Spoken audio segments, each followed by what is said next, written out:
This channel is for educational purposes only. Please do your own due diligence before making any investment decisions. Hi, this is Joe. Welcome back to the channel. As many of you know, I do videos for Stock Charts TV. I have a show called Stock Talk that airs every Thursday. And one of the things on there, I mentioned that the market was about to rally up towards its 18-month line, at least the S&P, and that watching how that would react there was actually really important.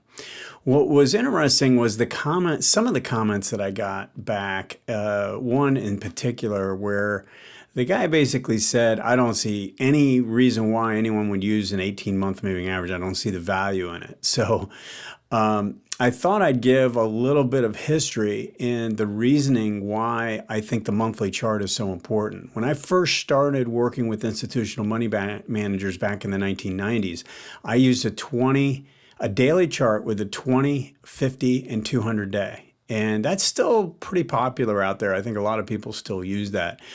But what I found was there was one client in particular who was one of the top small cap managers, and we were working really closely. He'd call me on a regular basis, and he was bringing up stocks, and I would say, God, this looks terrible. And he would be saying, oh, this is a really good one. And so but the reason why he kept calling is because he was asking for where I thought support was. And I was pretty good at identifying that. Regardless of where the moving averages are, you can identify price support. So that was really the value that I was offering him at that time.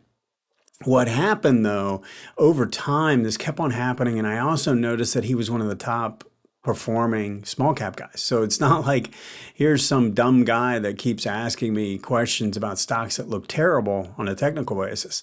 So as I started to investigate more and I started to look at multiple time frames, I was looking at weekly charts. I switched from a daily and then I started looking at weeklies. And then it dawned on me. It finally happened when I switched over and I saw an 18 and a 40 on a monthly chart. And I looked back at a lot of the stocks that he had been asking me about over the course of the prior few years and how I was saying, no, this doesn't look very good because it's breaking the 200 day. But what was happening, it was coming down to a rising or a cupping around 18-month line. And that's when I knew that I needed to start using technicals from a longer term standpoint and in multiple time frames. And the reason is that what that was doing for me, the 18-month essentially was telling me where the long-term fundamentals were. If you were pulling back to a rising 18-month, you basically still had pretty good fundamentals. And the money manager that I was dealing with was a growth money manager, but he liked to buy when stocks were down, like good growth companies when they were down. The 18-month provides a platform from a technical standpoint to give you that same info. And let me just show you, and I'll give you an example of a stock like ServiceNow, and this isn't small cap, this is a big cap stock. And you can see back in 2017, actually it was in 2016, the stock moved back above its 18-month and tested it successfully and then turned up. And then from that point on, every time we pulled back to this rising line, it was really an opportunity to be a buyer up until this year. Okay. Now, there's other things that we want to evaluate as it's moving up in terms of the momentum condition and all that. But the reality is until we break this line and it starts to roll, when you really get evidence in this area here over the course of the first 2 to 3 months of this year, we essentially know that there's no real change in the fundamentals of this company. That's how I look at it. Now, I don't claim to have any knowledge of fundamentals or anything like that, and I try and stay away from that. But I kind of hear where guys are coming from. When I talk to them, I still talk to a lot of institutional money managers on a regular basis. So I can kind of hear what they're thinking and how, it's going to take more time in some of these companies based on what's taking place in the economy and or that specific industry. And you can see where this is breaking the 18-month line, and that line's rolling over. Well, now we're in a different situation than we were through this whole period from here to here. This is not the same company. This is a different fundamental picture. The psychology behind this stock has changed. And as long as you're below a declining 18-month line, you can sort of assume that the long-term fundamentals are in question. And I think it's a really good way to think about it. We can use a lot of examples like this. I mean, Adobe goes back, way back. I mean, all the way back till 2012, that turned up and successfully tested the 18-month line up until this year. And for the first time, it's below a declining 18-month line. So the question is this a buy on weakness? So in part of my book that I talk about buying good weakness, this is buying good weakness. This is not good weakness, okay? This is a breakdown in a long-term trend. And now you're actually thinking you want to be selling rallies, right, into resistance rather than buying support.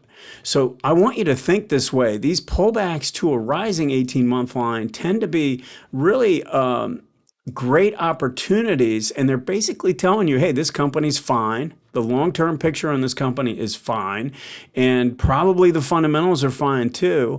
And we want to look for opportunities on weakness to take advantage. So that's kind of how I think about it. Now I know that this broke here, that it's a different company than it was from here through all the way back to here.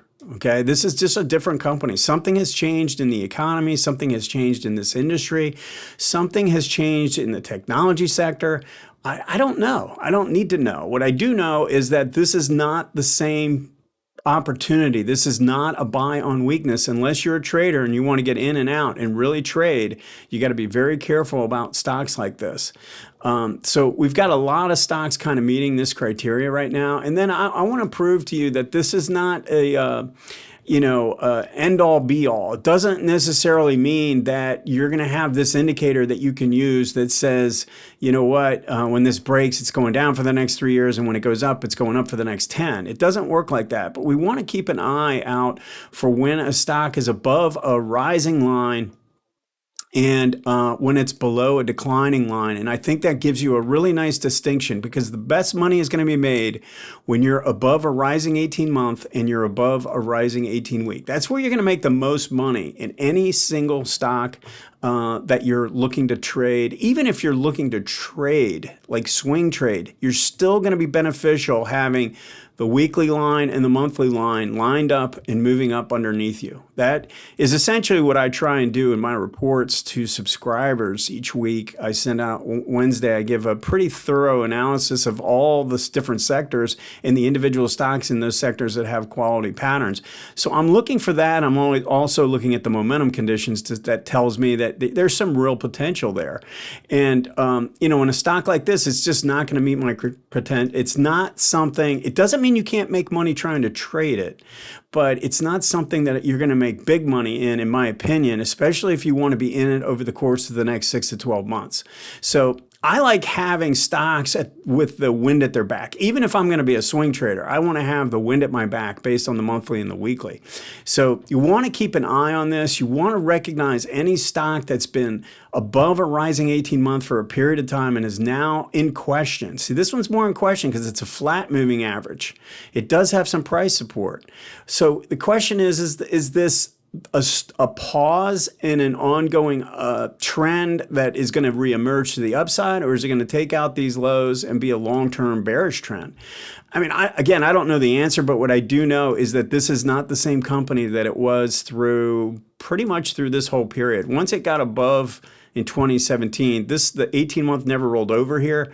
We had a kind of a deeper test than is a comfortable, but within a few months it got up and going again, then tested, and failed. Okay, now we have a clear failure because we rallied up to that line and then failed at it. So keep an eye on this on any stock you're interested in, and at least this will tell you where you are in the bigger picture for the stock.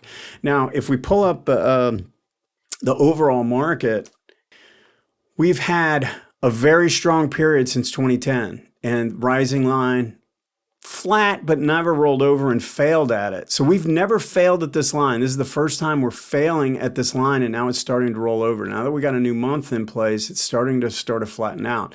The last time we've rolled over at this line was way back in 2008. We also did the same thing back in 2001, but it's not happened very often in the general market. The only time I see it failing at this line and not having any real impact is where we had already crashed, the 87 crash. Okay. I mean, I can go back and show you in 81, we had a pretty good down move off of that. Another one back in 77, a pretty good down move off of that. 73, a really strong down move off of that. Back in 69, a really strong down move off of that pattern. So you just want to go back and really, you could do this on individual stocks as well, but just realize that I don't trade off this line. I mean, I'm not necessarily putting trades on based on what it is in reference to the 18-month, but that's where I'm going to go into the smaller time frames. But this is incredibly important when you're looking at the bigger picture. All right. Go ahead and post any questions or comments, and we'll see you next time.